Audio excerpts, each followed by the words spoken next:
possible, but absolutely imperative. Breakthroughs and advances in many fields such as genetics, molecular biology, computers, and telecommunications have given mankind the ability to revolutionize most aspects of our common life. Properly applied, these advances can be used to improve the human condition throughout the world, an objective to which I would believe that we all aspire.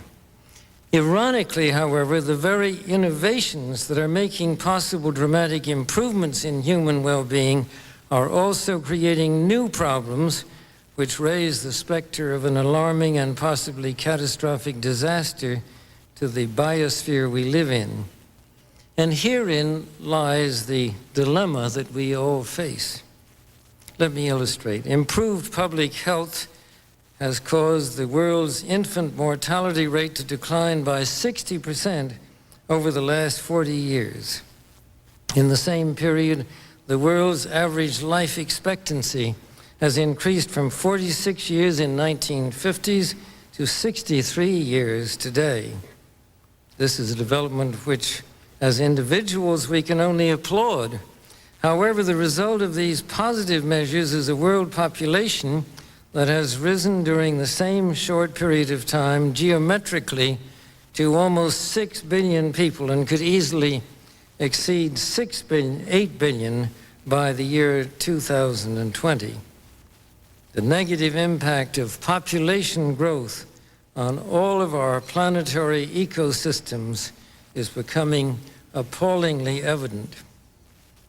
In particular, the rapid growing exploitation of the world's supply of energy and water is a matter of deep concern, and the toxic byproducts of widespread industrialization have increased atmospheric pollution to dangerous levels. Unless nations will agree to work together to tackle these cross-border challenges posed by population growth, overconsumption of resources, and environmental degradation, the prospects for a decent life on our planet will be threatened. The recent UN meeting in Cairo is appropriately focused on one of these key issues, population growth.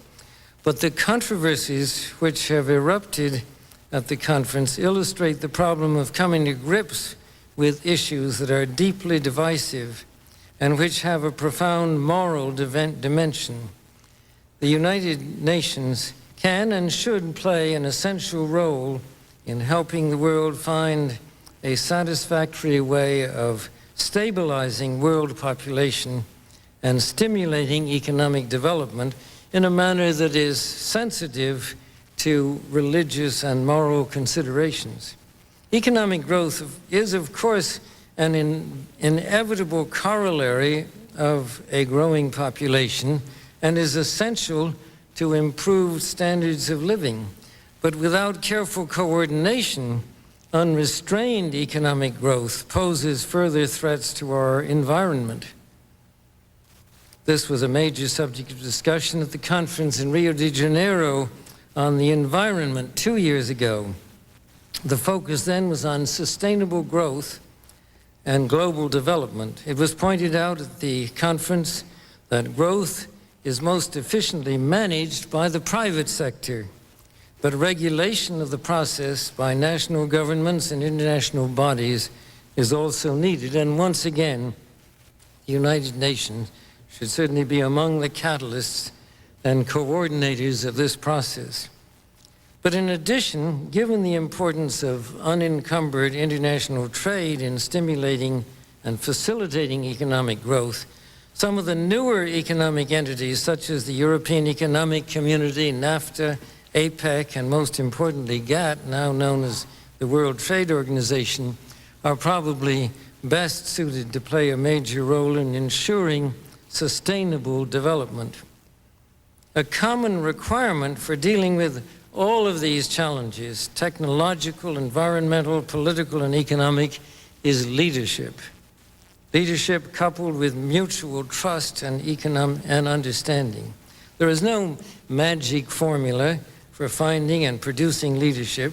We've seen many fine examples of it in very small nations as well as among the great powers.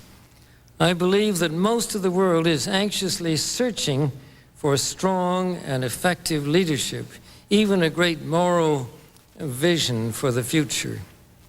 And it looks to the United States to play that role. In my opinion, we have no choice but to become more intimately involved in the resolution of the complex problems that I have outlined. And it is clearly in our national interest for us to do so. I recognize that calling for expanded international involvement is not